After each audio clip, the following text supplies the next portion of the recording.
देखिए कल अपन ने फर्स्ट वेक्टर आइडेंटिटी पढ़ी थी और मैंने दो चीज बताई थी कि एक तो जैसे ग्रेडियंट ऑफ एफ है, ये एफ अदिश है, इसका फॉर्मूला क्या होता है डेल एफ। खोला तो क्या आया I del F upon del X, J del F upon del Y, K del F upon, तो इसको सिग्मा में, सिग्मा का मतलब ये तीन पद है ना, इसकी जगह पहला पद लिख दो खाली और पीछे सिग्मा लगा दो, यानी इसको खोलेंगे तो दूसरा पद आई का है, वैसे अगला पद जे का आ जाएगा तो आई के साथ में एक्स तो जे के साथ में वाई और उससे अगला पद के साथ में आ जाएगा। तो तीन पद लिखने की बजाय एक ही पद लिख करके सिग्मा कर देते हैं।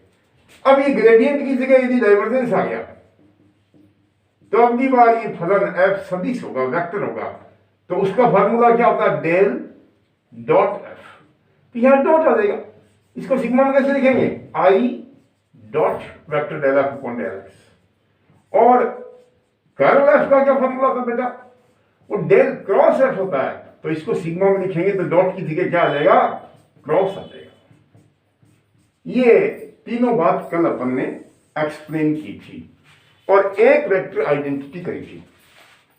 आज अपन देते हैं सेकंड वेक्टर आइडेंटिटी, और सेकंड क्या है,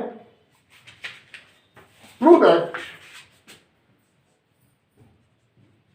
curl of u into vector a, u अदिश है, स्केलर है, और a सदिश है, is equal to gradient of u cross vector a plus u और ब्रैकेट में curl of vector a। Mind that this u is a scalar function, यह u एक अदिश फलन है और वेक्टर a सदिश फलन है। चलो इसका प्रूफ करें, बहुत सिंपल है। आपको ग्रेडियंट एफ का मतलब है sigma I del F upon del X, divergence F में यहां डॉट आ जाएगा और कर्ल में यहां क्रॉस आ जाएगा। बस ये तीन चीज दिमाग में सेट करके रखिए। लेफ्ट हैंड साइड सिद्ध करना है ना, बाई साइड लेके चलो, कर्ल ऑफ ब्रैकेट में यू ए, माइंड दैट इस वेक्टर एफ की जगह यहां यू ए है, यू अदिश है और ये सदिश है। कर्ल को क्या लिखते हैं डेल क्रॉस यू ए, और सिग्मा में क्या लिखते हैं बेटा इसको, सिग्मा जिसका कर्ल निकालना हो क्या करेंगे I cross del by del x, और वेक्टर एफ की जगह कौन है u इंटू वेक्टर ए। ये फॉर्मूला याद रखो, कर्ल यहां f का था, यहां f की जगह u है, तो मैंने इस f की जगह u इंटू वेक्टर ए लिख दिया। Okay, is equal to sigma I वैसा का वैसा, इसका अवकलन करेंगे। u a का you have to partially differentiate with respect to x। तो दो चीज ज्ञान में होती है, अवकलन कैसे करते हैं बेटा, पहला वैसा का वैसा, दूसरे का x के सापेक्ष अवकलन, वेक्टर a का x के सापेक्ष। और ध्यान रखना बीच में डॉट क्रॉस नहीं है क्योंकि u तो अदिश है, पहला एज इट इज, दूसरे का अवकलन, फिर पहले का अवकलन और दूसरा है। सबके समझ आ रही, कर्ल की परिभाषा लगा दी और अवकलन कर दिया। अब इस सिग्मा के दो टुकड़े कर देंगे, एक के साथ ये और एक के साथ ये। पहला देखो सिग्मा, अब यहां सिग्मा किसके लिए होता है, एक तो आई के लिए क्यों होता है, क्योंकि पहला पद आई का तो दूसरा जे का, तीसरा के का, और एक एक्स के लिए होता है कि पहला पद एक्स का, दूसरा वाई का, तीसरा जेड का। तो इसमें तो सिग्मा के अंदर रहेगा, ये भी सिग्मा के अंदर रहेगा। यू अदिश है, इसमें इसको बाहर निकाल सकते हैं। यू अदिश है तो अदिश के साथ कोई डॉट क्रॉस कुछ नहीं होता है, तो यू को निकाल लो बाहर, तो अंदर क्या बच गया, यू को बाहर निकाल जाए, पहला vector i cross del A by del x, ये सब के समझ आ गया, प्लस सिग्मा। फिर अब की बात तीन चीज है, एक दो तीन, आई में सिग्मा जरूरी है, इसमें भी सिग्मा जरूरी है, तो बाहर कौन आएगा? वेक्टर ए बाहर आएगा। और वेक्टर से बाहर आता है तो अब इसके साथ तो डॉट क्रॉस नहीं होता, लेकिन वेक्टर के साथ डॉट या क्रॉस होता है, तो यहां क्रॉस का निशान है, क्रॉस है।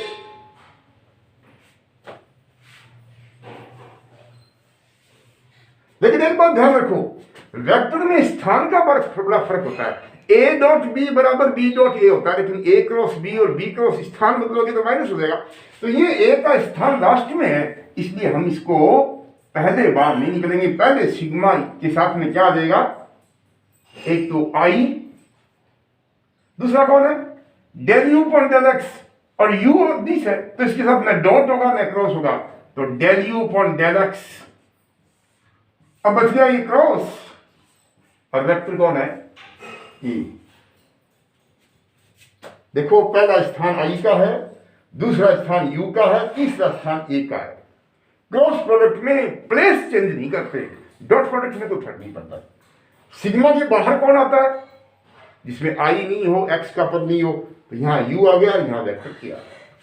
ये हो गया आपका यू सिग्मा, और I cross del F upon del X को कर्ल एफ लिखते हैं, तो ये कर्ल ऑफ वेक्टर ए हो गया। प्लस ये कौन है? Sigma I del F upon del X, dot cross ये तो ग्रेडियंट ऑफ एफ है, तो ये कौन हो गया? Gradient of U. U this है, cross vector A. This is equal to right hand side. This we wanted to prove. तो कल एक आइडेंटिटी पढ़ी थी डाइवर्जेंस ऑफ यू ए की, आज अपन ने सेकंड आइडेंटिटी पढ़ ली कर्ल ऑफ यू ए। दोनों में से एक परीक्षा में अक्सर आती है, बहुत सिंपल है, कहीं कोई दिक्कत नहीं है। कर्ल का मतलब होता है डेल क्रॉस। यदि इसको सिग्मा में लिखे तो डेल हटा दे आई क्रॉस, और जो आगे फलन है उसका एक्स के सापेक्ष आंशिक अवकलन आई क्रॉस, और एफ का कर्ल निकाल दे तो एफ का एक्स की सापेक्ष अवकलन, यहां एफ की गई हुई। अब डेल बाई डेल एक्स का मान निकाल लो, अवकलन कर लो उसका, और सिग्मा के दो टुकड़े कर दो, यहां पे दो अलग अलग पद हैं। सब किसने जाने? This was the second vector identity. चलो एक और करते हैं, वेक्टर आइडेंटिटी नंबर 3।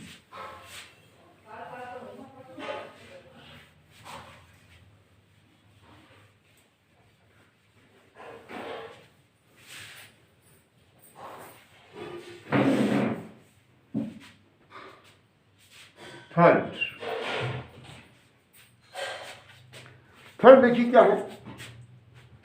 थर्ड है डाइवर्जेंस ऑफ, डाइवर्जेंस सदिश का निकलता है कौन? अंदर सदिश A cross B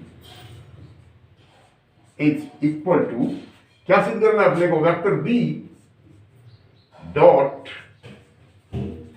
curl of vector A और minus vector A dot curl of. बहुत अच्छी इंपॉर्टेंट आइडेंटिटी है।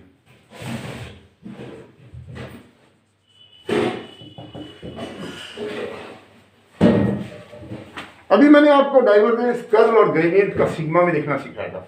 चलो एलएचएस क्या है? एलएचएस है डाइवर्जेंस ऑफ, और ब्रैकेट में एफ की जगह ए क्रॉस बी। मैंने आपको भी फार्मूला लिखाया था डाइवर्जेंस ऑफ वेक्टर एफ, यहां कौन है? वेक्टर एफ की जगह ए क्रॉस बी। ऐसे डाइवर्जेंस को यूं भी लिख सकते हैं भाई, del dot vector A cross. Okay, अब इसको सिग्मा में लिखो। देखो पीछे डाइवर्जेंस ऑफ वेक्टर ए का क्या फार्मूला लिखाया था मैंने? आई, सॉरी एलएचएस में, हाँ, डॉट जिसका डाइवर्जेंस निकालते हैं उसका एक्स के सापेक्ष आंशिक अवकलन। किसका है यहाँ? एफ की जगह कौन है? Vector A cross. भाई समझ में आ रहा सबके? आपको फार्मूला लिखाया था डाइवर्जेंस ऑफ वेक्टर एफ का फार्मूला दिखाया था डेल डॉट वेक्टर एफ, और सिग्मा में कैसे लिखते हैं? I dot del by del x, किसका? वेक्टर एफ का। यहां एफ की जगह कौन है? Vector A cross B. और यही चीज कर्ल, अगली आइडेंटिटी में डाइवर्जेंस की जगह कर्ल मिलेगा चौथी में, तो डॉट की जगह क्रॉस, बस डॉट की जगह क्रॉस। ग्रेडियंट में कुछ भी नहीं होता है, डाइवर्जेंस में डॉट होता है और कर्ल में क्रॉस होता है, पद ही आएंगे। और उसके बाद अवकलन करना, अवकलन करके दो सिग्मा बना दो अलग अलग। Okay, so this is sigma I वैसा का वैसा, करिए अवकलन। दो चीज गुणा में क्रॉस प्रोडक्ट का स्थान मत बदलना, पहला वेक्टर वैसा का वैसा, क्रॉस का निशान है तो क्रॉस, डॉट का है तो डॉट, और कुछ भी नहीं है तो कुछ भी नहीं, दूसरे का सी का अवकलन, बी का एक्स के सापेक्ष अवकलन क्या हो गया, प्लस पहले का अवकलन क्रॉस दूसरा वैसा का वैसा। ये बार भी क्लास में पढ़ा, फर्स्ट इंटू सेकेंड फलन का अवकलन कैसे करते हैं, फर्स्ट एज इट इज, बीच में जो भी निशान है सेकेंड का अवकलन प्लस फर्स्ट का अवकलन, सेकेंड का अवकलन देना, फर्स्ट का अवकलन सेकेंड है, स्थान वही है A B A B A B. चलो दो सिग्मा बनाओ, पहला सिग्मा, तीन पद कौन कौन है, आई है, ए है और बी है। आई में सिग्मा लगता है क्योंकि आई के बाद में जे आता है, के आता है, एक्स आता है, वाई आता है, जेड, इन दो को तो किसको बाहर निकालेंगे, वेक्टर ए को। ये क्रॉस का स्थान बदलेंगे नहीं, इस वेक्टर को बाहर निकालेंगे, डॉट वहीं रहेगा, तो इसको क्या लिखेंगे, वेक्टर ए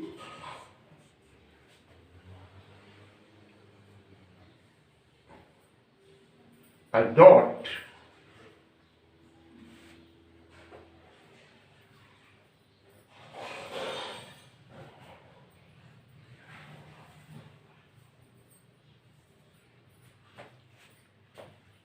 दिस इज, हाँ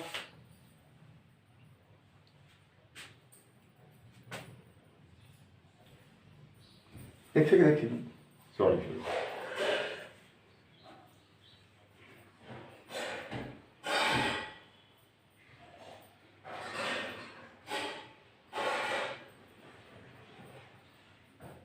डेल क्या उल्टा लिख दिया क्या अपन, del dot A cross B हो गया, बिल्कुल ठीक है। और इसको दिया सिग्मा में आई डॉट दिस, बिल्कुल ठीक है, ये बिल्कुल ठीक लिखा है अपन ने।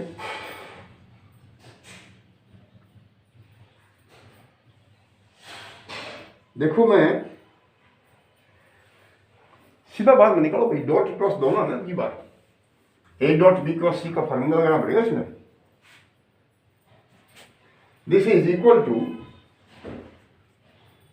पहले इसको लो, ये हो गया सिग्मा आई डॉट, मैं इसको दे रहा हूं पहले, क्या आ गया ये, डेल ए बटा डेल एक्स क्रॉस बी, एक तो सिग्मा ये बना दो, प्लस दूसरा सिग्मा क्या बना देंगे, आई डॉट, इसमें कौन है, वेक्टर ए और क्रॉस डेल बी, और कुछ नहीं किया मैंने, ये पहले लिख दिया, ये बाद में किया, इज इक्वल टू सिग्मा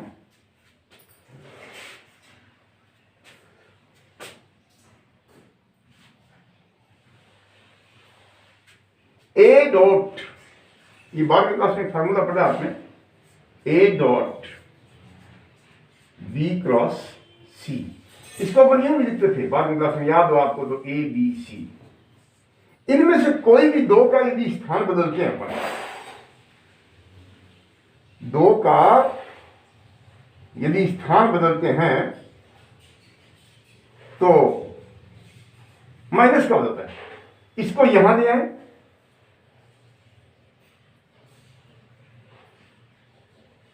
और इसको यहां ले आए तो माइनस का हो जाएगा, इसको वहां ले जाए तो फिर प्लस का हो जाएगा। तो इसको आप क्या लिख सकते हैं, I cross del A by del x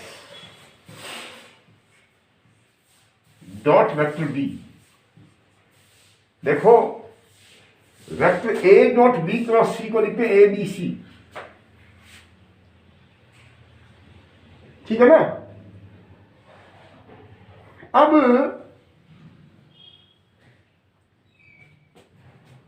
B को और ए को बदल, बी को लिया ए की जगह,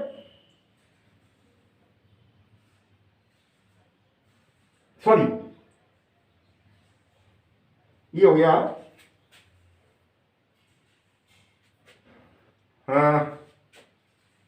ये डॉट प्रोडक्ट में कोई फर्क नहीं पड़ता। तो ये आपका हो गया बी तो पहले आ गया, गौर करना इसको, और ये हो गया आई डेल ए बटा डेल एक्स, यानी पहला दूसरा तीसरा की जगह हो गया दूसरा पहला तीसरा, डॉट वहां लगाइए। एक ही बात है, 2-3 स्थान बदलोगे, इसको वहां ले जाओगे, इसको यहां लाओगे, माइनस माइनस प्लस हो जाओ, तो ये तो हो गया ये वाला। देखिए दोबारा देख लो, ए डॉट बी क्रॉस सी को एबीसी लिखते हैं, कोई भी दो चेंज करेंगे माइनस हो जाएगा, फिर दो चेंज कर देंगे प्लस हो जाएगा। तो मैंने यही बना दिया इसको, और डॉट प्रोडक्ट चाहे पहले लिख दो चाहे बाद में लिख दो, इस डॉट को बाद में ले सकते हैं। आगे वाला सिग्मा देखो, सिग्मा, अब इसमें इसको यहां ला रहा हूं मैं और इसको यहां ला रहा हूं, सीधा इन पे कर रहा हूं, केवल इन दो को चेंज कर रहा हूं, दो को चेंज करते ही प्लस की जगह क्या हो जाएगा माइनस, और मैंने क्या कर दिया I cross del B upon del x और डॉट ए। तो ये क्या बन गया बेटा, ये बन गया curl A, sigma I cross something curl होता है, और डॉट बी है तो डॉट को चाहे आगे लिख दो चाहे पीछे लिख दो, ए डॉट बी और बी डॉट ए बराबर होता है। तो ये हो गया वेक्टर बी डॉट और ये हो गया कर्ल ए माइनस, ये डॉट पहले भी आ सकता है बाद में आ सकता है, तो वेक्टर ए डॉट और ये formula sigma I cross del B upon del X क्या हो गया curl B. This is equal to right hand side. एक बार दोबारा समझो इसको, तुझे कर्ल निकालना है ए क्रॉस बी का, कर्ल का सिग्मा में फार्मूला होता है, सॉरी कर्ल में डाइवर्जेंस निकालना है, डाइवर्जेंस का फार्मूला होता है आई डॉट जिसका डाइवर्जेंस है उसका एक्स के सापेक्ष अवकलन। समझ आ गया, फर्स्ट इंटू सेकंड से अवकलन कर दिया, दो सिग्मा बना दिए इसकी। अब यहां हमने क्या किया है, एक बार भी का फार्मूला है, देखो ए डॉट बी क्रॉस सी को एबीसी लिख सकते हैं, ये डॉट ए आगे भी आ सकता है, ये डॉट आगे भी आ सकता है, तो इस डॉट को हम आगे देंगे, इन दोनों को एक साथ दे दिया, तो ये क्या आ गया आई क्रॉस यहां लगा दिया, डेल अपॉन डेल एक्स और बी को बाहर निकाल दिया, तो दो चेंज कर दिए अपन ने, दो चेंज कर दिए माइनस माइनस प्लस हो गया। और इसमें क्या चेंज किया मैंने, एक ही चेंज किया, इसको यहां लिया इसको यहां लिया, तो ये माइनस का हो गया। ये curl A dot B, dot को पहले लिख सकते हैं तो बी डॉट कर्ल ए, ये कर्ल बी डॉट ए, इसको ए डॉट कर्ल बी भी लिख सकते हैं। सो this is the third vector. अपने पहली कर ली, दूसरी कर ली, तीसरी कर ली, इन तीन में से एक परीक्षा में 100% आएगी। बेटा रोज बहुत थोड़ा सा कराते हैं, ये दो आइडेंटिटी आज मैंने कराई है, आप घर बैठ के दो 3 बार लिख के इनको याद कर लो, ठीक है। रेगुलर रहिए, कोरोना की बीमारी बढ़ती जा रही है, मान के चल रहे हैं कि दिसंबर में ऑफलाइन क्लासेस शुरू होगी, पर अपने को उनका वेट नहीं करना है, अपने को तो निरंतर पढ़ते रहना है। इतने दिन आपने लापरवाही बरती होगी, अब प्रतिदिन कृपया करके तीनों सब्जेक्ट के वीडियोस को आप अच्छे से 1 बार देखें, 2 बार देखें, 5 बार देखें, और अपने अन्य साथियों को भी कहो जो वीडियो नहीं देख रहे। ओके।